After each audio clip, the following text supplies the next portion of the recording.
नमस्कार। Episode number 3 में आपका स्वागत है। जमा पूंजी, आज जो महिलाएं हैं वो विशेष रूप से ध्यान दें, क्योंकि आज मैं आपकी बातें कर रहा हूं।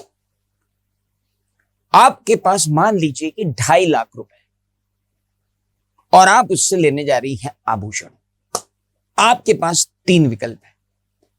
सोने के जेवर बनवा लें, या डायमंड की ज्वेलरी बनवा लें, या हमारी पहचान के एक ज्वेलर हैं जो प्रेशियस स्टोन और डायमंड को कंबाइन करके और स्पेशली डिजाइन्ड ज्वेलरी मुझे देते हैं। बड़ा चलन है आजकल इस तरीके की ज्वेलरी का, जो बहुत ही अतरंगी होती है, बहुत ही अलग होती है, और उसके लिए प्रॉपर अलग लोग भी होते हैं। आज हम इन तीनों निर्णयों की बहुत ही विस्तृत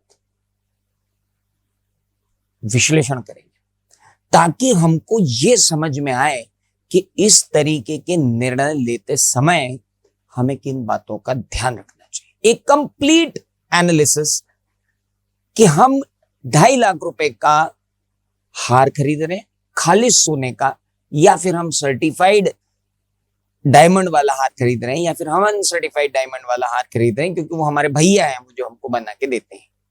आइए, सोने के आभूषण पर अगर आएंगे तो 22 कैरेट 24 कैरेट की कीमती धातु है, BIS का स्टैंडर्ड है, हॉलमार्क के प्रमाणीकरण है, और एक मॉनेटरी एसेट तो है ही। होगा ये कि 2.2 लाख रुपीस का सोना आ जाएगा और 30,000 मेकिंग चार्जेस लगेंगे। अगर आप किस पर गए? सोने के आभूषण पर। अब अगर आपने प्रमाणित हीरे के आभूषण लिए, मतलब सर्टिफाइड डायमंड्स, तो GI सत्यापित स्टोन होगा। 4 C's ग्रेडिंग के मानकों के साथ आप जाएंगे। एक लग्जरियस लाइफस्टाइल संपत्ति तो है ही। 60,000 रुपए का उसमें सोना आएगा और 1.9 के सर्टिफाइड डायमंड आएंगे। दैट इज, हमने एक स्टैंडर्ड ले रखा है। और तीसरी बात करें तो अप्रमाणित हीरे के आभूषण हैं। हमारे एक भैया हैं और उन्होंने एक बुटीक टाइप का बना के रखा हुआ है, जिसके अंदर वो सर्टिफाइड डायमंड स्पेशली बनवाते हैं और आपकी राशियों के पत्थर भी उसमें डाल देते हैं। Very good. कोई सर्टिफिकेशन उसमें नहीं होता। 60,000 का सोना है, 1.9 लाख के अनसर्टिफाइड डायमंड्स। आप देख रहे हैं आपके तीनों विकल्प। यहां सोना है 2.2 लाख का, यहां सोना है 60,000 का, यहां भी सोना है 60,000 का, वहां 30,000 मेकिंग चार्जेस लग रहे हैं, वहां 1.9 लाख के हीरे लग रहे हैं, इधर 1.9 लाख के अनसर्टिफाइड डायमंड है। मैंने मेकिंग चार्जेस तो यहां डाले ही नहीं है। अभी making charges will be another thing which is going to beat your decision. सोना 8 to 15% making charges plus 3% GST। Certified diamonds अगर आप लेकर के आते हैं तो 20 to 35% making charges plus 3% GST। And uncertified diamond अगर आप लेके आते हैं, प्रेशियस स्टोन लेके आते हैं, again 25 to 40% making charges with 3% GST।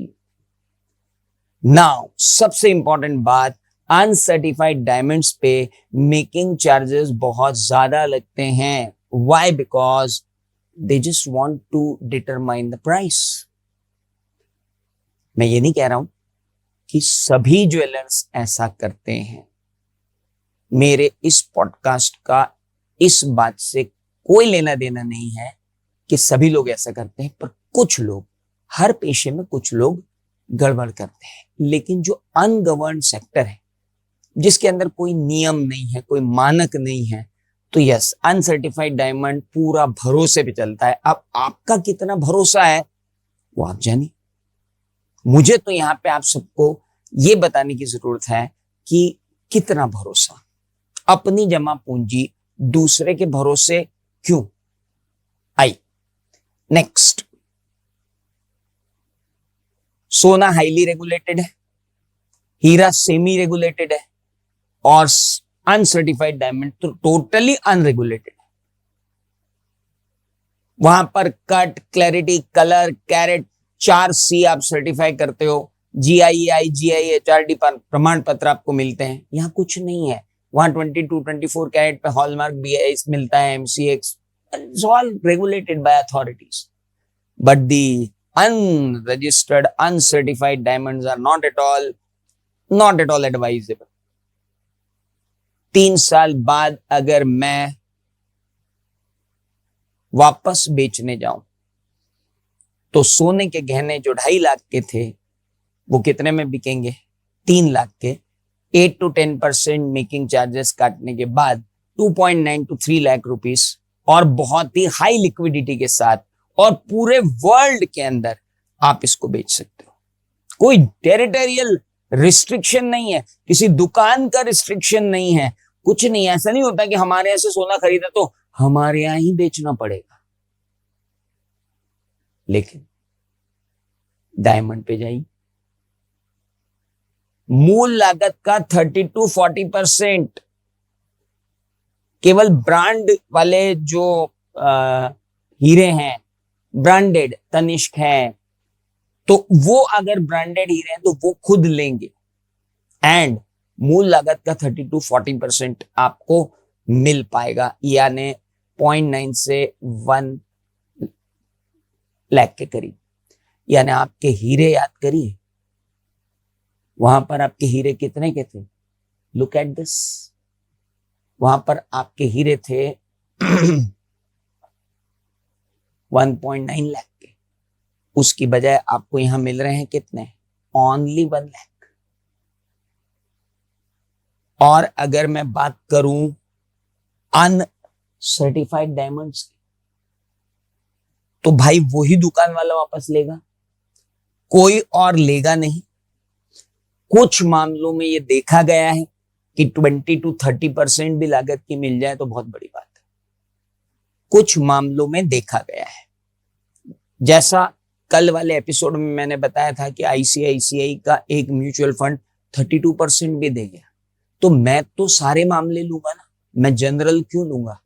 जमा पूंजी आपकी है, मेहनत से आपने कमाई है, समझ से बढ़ाना है, तो जितने जोखिम है मुझे वो सब आपके सामने रखना पड़ेंगे। मैं पुनः कह रहा हूं, सभी ज्वेलर्स ऐसे नहीं होते, और भरोसा दुनिया में बड़ी चीज है। So this is all that. यानी सोना अपनी वैल्यू का मिनिमम 90% तो बरकरार रखता है, लेकिन अनसर्टिफाइड डायमंड्स तो अपनी खरीद मूल्य का बहुत सारा भाग खो देते हैं। And that is why we always say कि यार, और एक बात है ना, मुसीबत में क्या काम आता है? सबसे पहले क्या काम आता है? एकदम क्विक लिक्विडिटी अगर आपको चाहिए, बैंक में जाओ, गोल्ड लोन ले लो। आप एक काम करो, डायमंड के जेवर लेके जाओ बैंक और बोलो हमको लोन दे दो। आपको वहीं पता चल जाएगा what is difference between gold and diamond. और अनसर्टिफाइड लेकर के जाएंगे तो आपको लोन देने से इनकार कर दिया जाएगा। तो मान के चलिए कि सोना कितना सोना है ये आप समझ लीजिए। Gold is gold, gold is comparable to none. हाँ ठीक है, अच्छा दिखने के लिए डायमंड है, और अच्छा दिखने के लिए अनसर्टिफाइड डायमंड्स भी लिए जा सकते हैं, लेकिन जमा पूंजी तो फिर कैसे बढ़ेगी? फिर वही बात आ जाएगी, रिच रहना है या वेल्दी बनना है। That is the point where again our decision is there. Gold is very highly liquid. किसी भी जौहरी के पास चले जाओ, कर्ज के लिए गिरवी रख दो, पिघलवा लो, तत्काल खरीदारों को दे दो, पूरे वर्ल्ड में कहीं भी बेचो। सर्टिफाइड डायमंड उसी ब्रांड के अंदर बदला जाएगा। कर्ज के लिए स्वीकार अगर कोई बैंक कर ले तो बहुत बड़ी बात है, और अनसर्टिफाइड डायमंड तो भाई साहब अक्सर मना कर दिया जाता है कि भैया ये हमारे यहाँ का नहीं है तो हम तो नहीं लेंगे। जिनके यहाँ का है उनको दो। पता चला उनके तो गोइंग कंसर्न ही खत्म हो गया था, मतलब वो है ही नहीं। जिन्होंने हमको 8 साल पहले 5 साल पहले बेचा वो भैया तो अब है ही नहीं। अब वो है नहीं तो आपका तो गया। सोना सोना निकाल लो, बाकी कौन लेगा? तो 5 साल की निवेश क्षमता अगर आपकी है, if you can invest in 5 years, the gold can give you 45 to 55% increase. Certified diamond can give you 10 to 15% increase, but uncertified diamonds, they can give you only 2% increase. तो मेरी माताओं, मेरी बहनों, दीदियों, देखो, समझो, खरीदो। सोना नंबर 1, हीरा नंबर 2, अनसर्टिफाइड हीरा नंबर 3। अभी सिल्वर की बात हमने नहीं की है, अगले एपिसोड में बात करेंगे सिल्वर की। टिल देन गुड बाय, मिलते हैं अगले एपिसोड।